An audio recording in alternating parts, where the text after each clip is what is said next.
শুভ নববর্ষ সবাইকে। নতুন সূর্যের আলোয় শুরু হলো আরেকটা নতুন বছর, আলহামদুলিল্লাহ। আসসালামু আলাইকুম। নতুন একটি ব্লগ নিয়ে চলে আসলাম আপনাদের মাঝে। আপনাদের পহেলা বৈশাখ কেমন কাটলো? আমি তো পহেলা বৈশাখে চলে এসেছি বাবার বাসায়। পহেলা বৈশাখের সুন্দর আয়োজন, পান্তা ভাত আর ইলিশ মাছ ভাজা, সাথে হলো আলু ভর্তা, পেঁয়াজু, বেগুন ভাজা। যুগ যুগ ধরে নববর্ষের ঐতিহ্য বয়ে চলছে। আর এই তো পান্তা ভাত আর ইলিশ মাছ ভাজা খাচ্ছি আর গল্প করছি। খাওয়া দাওয়া শেষ হয়ে গিয়েছে। আর এই তো আমার ভাস্তা ভাস্তিরা বাইরে যাবে ঘুরতে, রেডি হয়ে গিয়েছে। বোনেরা ম্যাচিং ম্যাচিং ড্রেস পরেছে। আর এই তো ফুল দিয়েছিল মাথায়, অনেক বেশি ভালো লাগছে। আর আমার ভাস্তি কেক তৈরি করেছে, একদম ড্রেসের সাথে ম্যাচিং হয়ে গিয়েছে। কেকটা অনেক সুন্দর হয়েছে। তারপর বিকালবেলা মা আমাদের জন্য চিপসগুলো ভেজে নিচ্ছে। এই চিপসগুলো কার কার পছন্দ?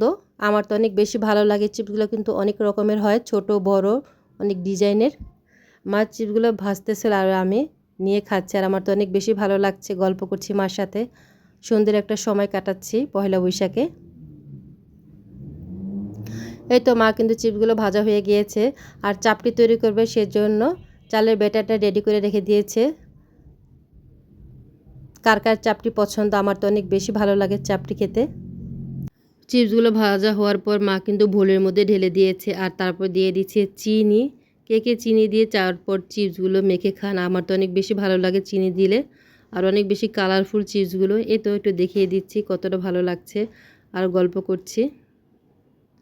চিপস খাওয়া শেষ হওয়ার পর মা কিন্তু আমাদের জন্য চাপটিগুলো ভেজে নিয়ে এসেছে। এখানে দুই রকমের চাপটি ভেজে নিয়েছে, একটা ঝাল দিয়ে একটা ঝাল ছাড়া। চাপটি কিন্তু গরম গরম ছিল। আর এই তো আমরা এখন খাচ্ছি।